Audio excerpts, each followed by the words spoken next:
Twitter investors blocking the re-election of a close ally to Elon Musk to its board today in its annual shareholder meeting. This as Musk's multi-billion-dollar deal with the social media giant remains on the back burner. Plus, former CEO of the platform Jack Dorsey accused of, quote, backstabbing the company for enabling Musk's buyout process so easily. All right, joining me now to discuss is Vivek Ramaswamy, Strive co-founder and executive chairman and author of an awesome book, Woke Inc.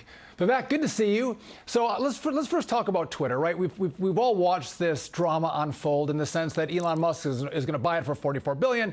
Then he says there's more than 5% of these, spam fake accounts on Twitter, so therefore, may not buy it. What's going on with the Musk purchase of Twitter? So look, I hope that Elon remains committed to actually buying this company and seeing the deal through. I was personally skeptical that the managerial class at Twitter was actually going to allow him to do it. Now they appear to have done it. He appears to be renegotiating the price, which I think may be understandable in some circumstances. The markets have tanked. He could get a better price potentially by using this as a negotiation tactic.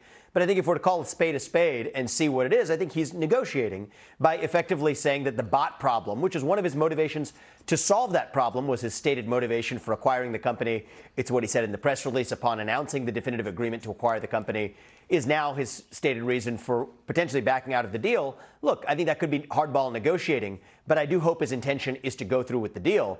I think what's a lot more interesting is what his plan is for fixing the company should the deal go through.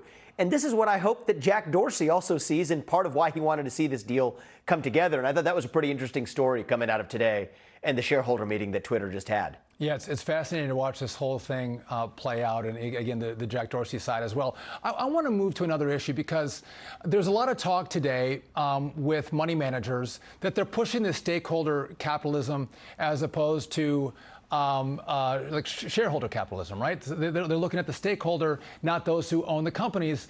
And again, some of the largest companies, BlackRock for one of them, push this philosophy onto corporate boards, which actually, Vivek, that's not really the philosophy of the folks who give their money to BlackRock to invest for them. How do you see this playing out?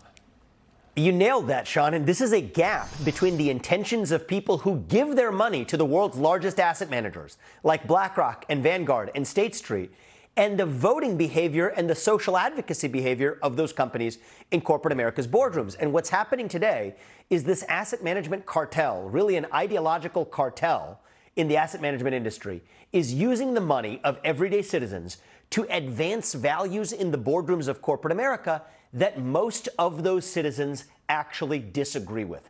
I think it is the largest scale fiduciary breach of the 21st century, and I am glad that people are starting to wake up to it.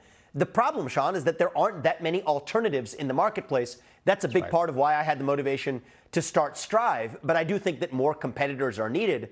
There's a change in the tide, though, as people begin to wake up and understand the way their capital has been weaponized to advance these social and political agendas. I think people are going to wake up and demand change. That's what we're seeing. And I'm glad that you brought so much attention to this, because when I was in Congress, I would work on the proxy advisory firms that are left-wing groups that push this woke agenda as they give recommendations on how to vote shares.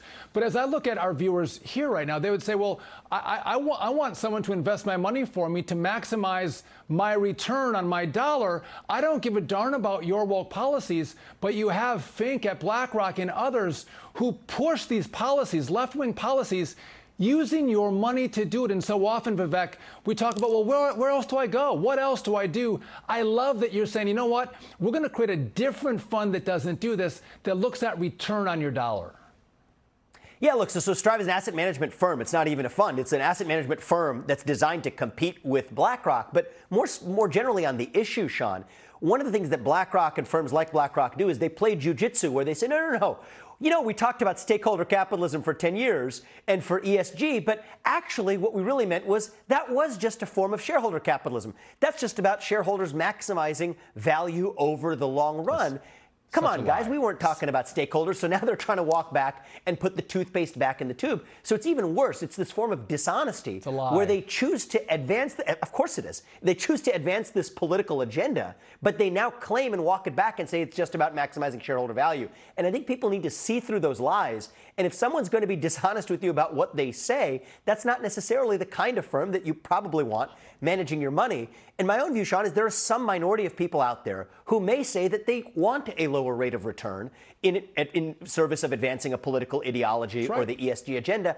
And I think that's fine. That's their right. And firms should exist to be able to serve those clients. But the problem right now is that most people don't feel that way, and all people are trapped in a cartel that uses them to effectively manage to enforce this one agenda. So that's the problem. Vivek, I appreciate you bringing this to light, and I appreciate you saying, you know what, I'm going to give folks another opportunity, another choice. We're going to push another ideology in a new company, which is Strive. Thanks for doing that, and thanks for being with me today. I appreciate it.